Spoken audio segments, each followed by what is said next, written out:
শারীরিক অবস্থা ক্রিটিক্যাল, তবে উনি ফাইট করছেন এবং দেশবাসীর কাছে আহ্বান থাকবে ওনার দ্রুত আরোগ্যের জন্য সকলে দোয়া করবেন।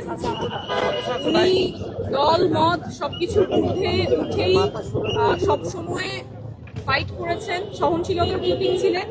আমরা এই মুহূর্তে চাবো যে সবাই দল মতের ঊর্ধ্বে উঠে, রাজনীতির ঊর্ধ্বে উঠে ওনার দ্রুত আরোগ্যের জন্য সকলে দোয়া করবেন। ধন্যবাদ। জানতে চাই, আপনি একজন ডাক্তার, ডাক্তারের চিকিৎসা বিজ্ঞানের ভাষায় ওনার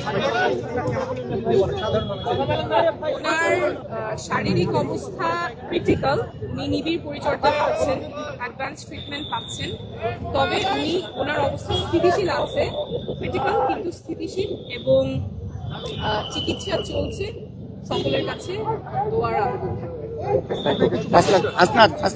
সবাই দোয়া করবেন ওনার জন্য, আল্লাহ যেন দ্রুত সুস্থ করে দেন এবং আমাদের এই গণতান্ত্রিক উত্তরণের পথে ওনাদের যে লড়াই, সেই লড়াইয়ে যে গণতান্ত্রিক উত্তরণের দিকে যাচ্ছে সেটি যেন উনি নিজে দেখে যেতে পারেন, এবং যার কারণে ওনার আজকে এই পরিণতি হয়েছে। একটা ক্লিনিক্যাল একটা অপারেশনের মধ্য দিয়ে উনি গিয়েছেন, ওনাকে মেডিকেলের অত্যাচারের মধ্য দিয়ে গিয়েছেন। আমার মনে হয় আল্লাহ উনাকে হাসিনার ফাঁসি দেখা পর্যন্ত উনাকে যেন আল্লাহ বাঁচিয়ে রাখেন ইনশাআল্লাহ। উনাকে সেটি দেখে যেতে আল্লাহ যেন ওই